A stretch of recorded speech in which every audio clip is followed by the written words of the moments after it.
Alright, welcome. First video, so a little introduction, a little sight around the garage, and it is a mess. This is a buddy's '01 Jetta with the transmission pin, differential pin that came out. So we are learning how to rebuild it. This is a spare trans that he bought. So we tore it all apart, cleaned it up. We are going to drill and tap right here for a bolt pin to go all the way through. Kind of more what I'm used to with the domestic cars, I guess you could say. Yeah, it is a mess right now, but it's Sunday. I'm going to spend a little time on this. This is my 65 GMC short bed step side with a 327 twin 66 precision turbos. I'm sorry, 67 millimeter turbos, two of them. 4-speed Muncie. Oh no, that's not even right either. 4-speed. I believe it's a Richmond Super T10. I don't know. Marketplace fine. Pretty much everything on here except for the Holley system is all marketplace. Took it off the road a little over a year now to do some rust repair. So ended up getting a whole new floor pan, outer rockers, cab corners. You can see here the rust went past what the cab corner could handle.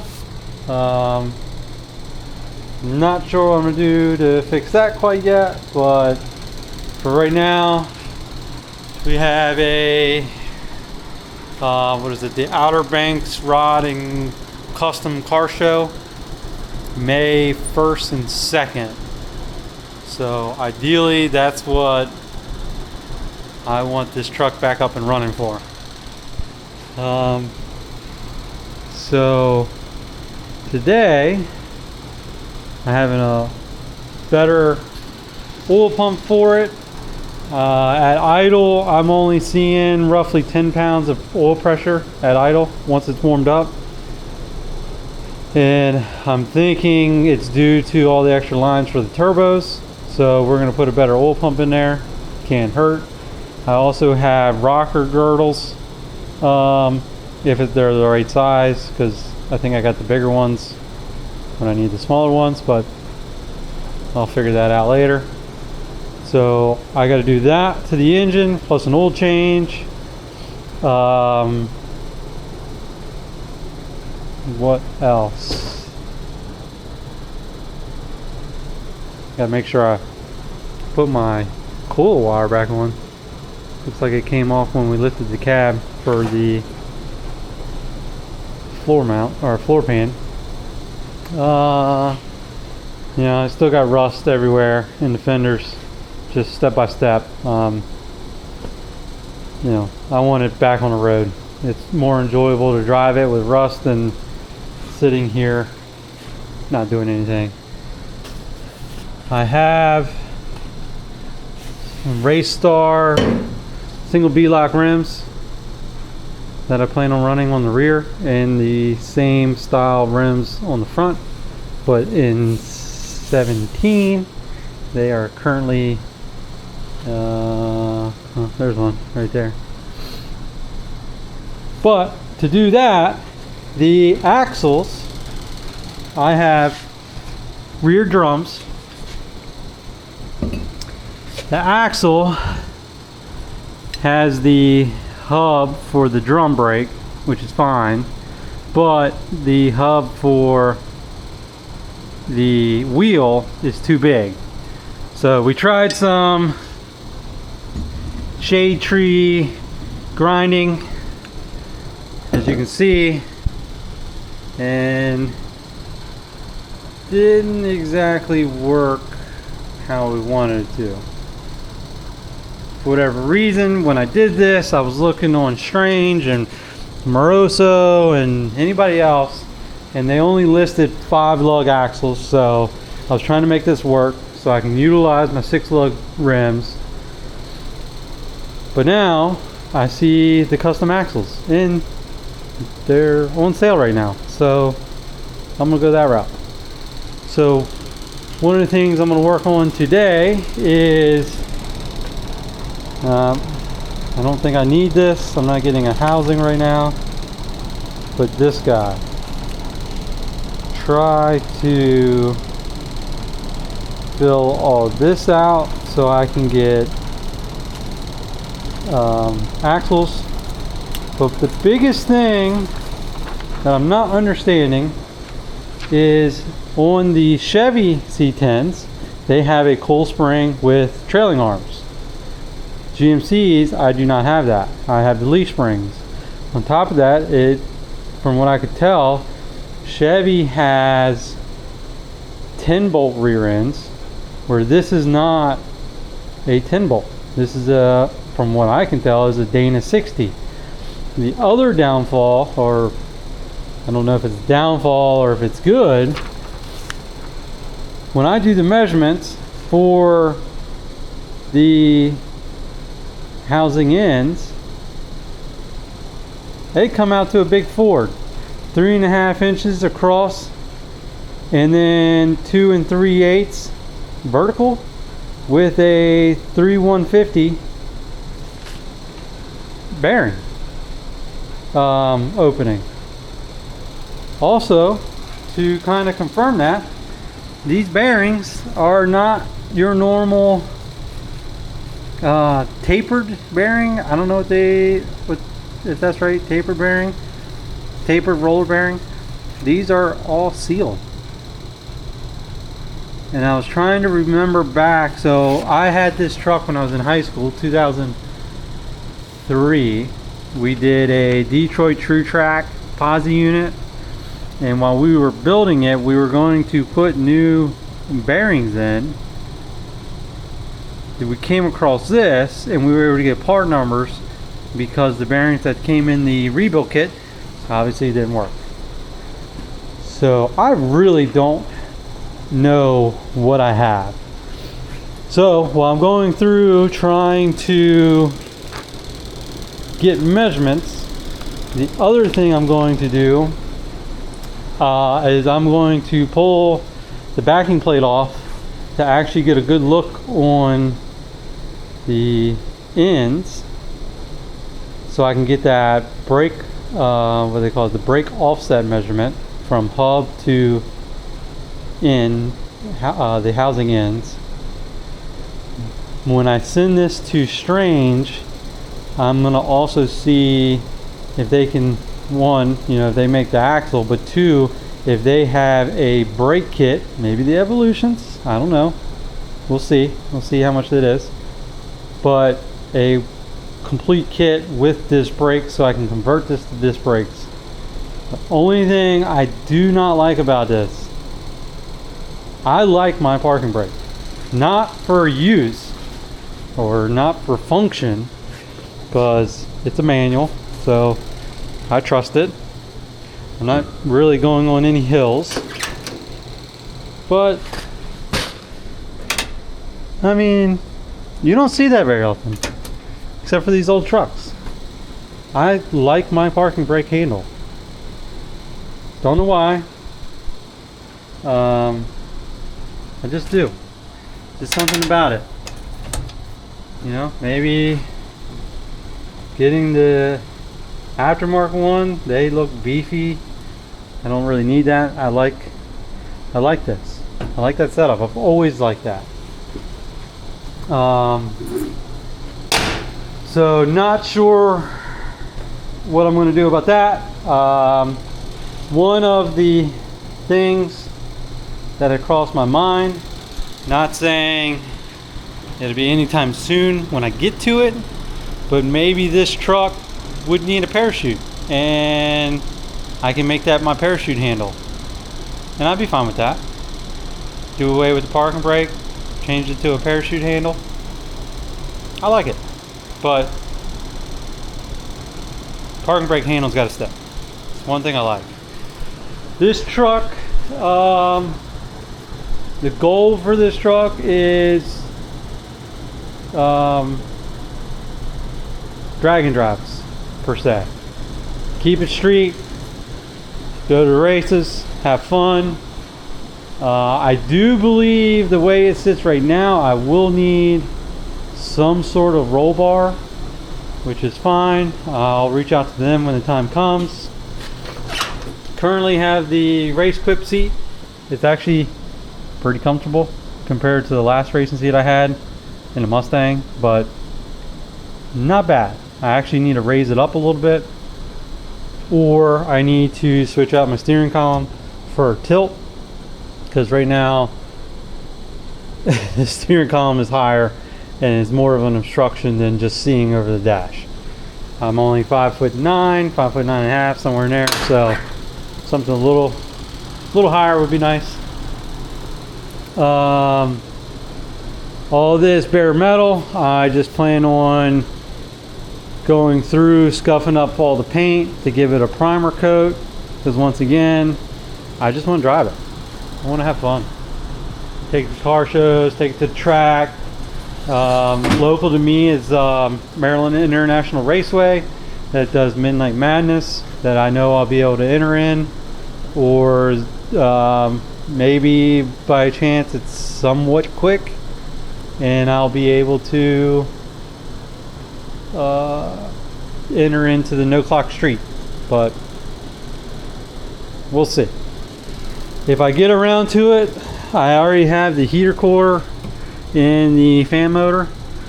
I just need to weld a fitting into the water pump so that I can feed it, and then it already has a fitting in the intake that I can use to return it.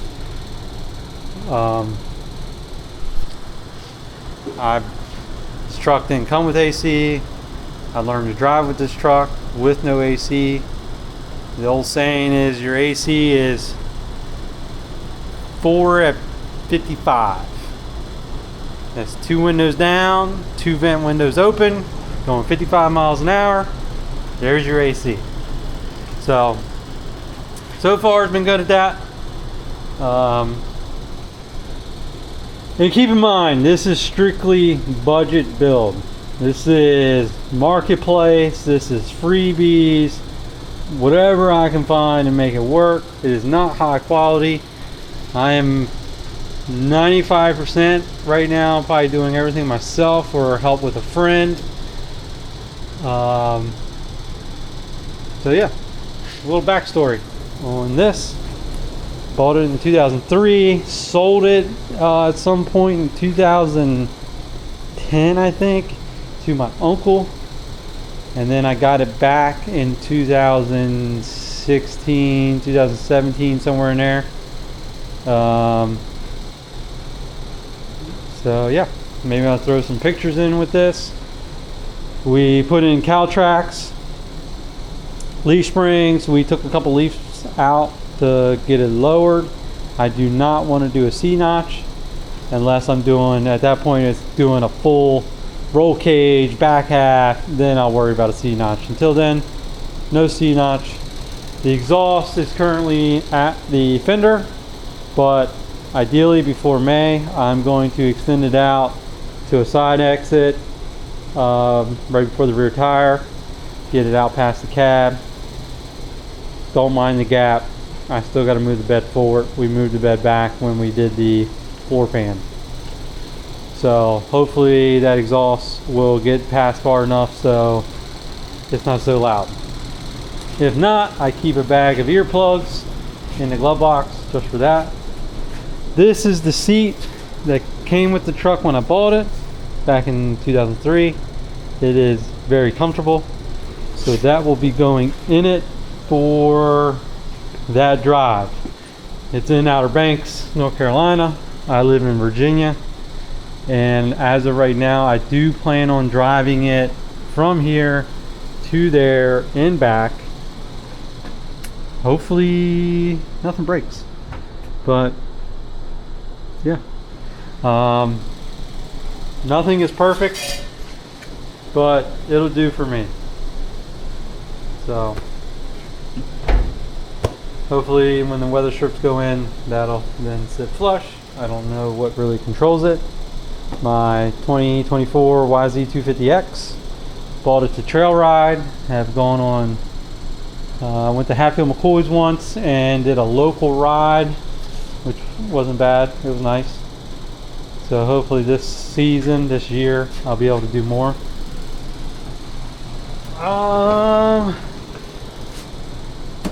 Harbor Freight 3-in-1, kind of what got me going with welding. Primarily just use it now for MIG, and then I use the Forney down there to do my TIG, aluminum, stainless. See, I did all the welds here, so if you don't like it, I don't care. It works. It holds boost.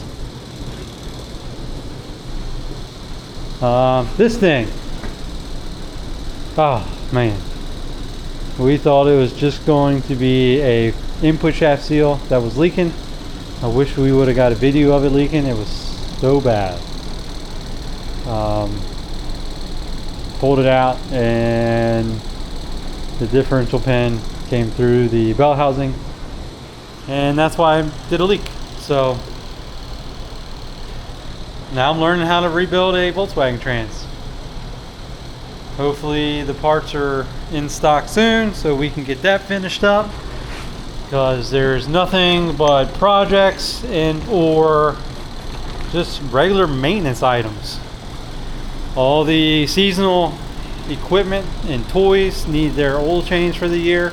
Dirt bikes, side by side, pressure washer, all that good stuff. Yeah. So we just take things day by day around here. Not in a huge rush, but I gotta get going. Truck, we should have plenty of time. I just gotta get these measurements to find out what the lead time is on the axles.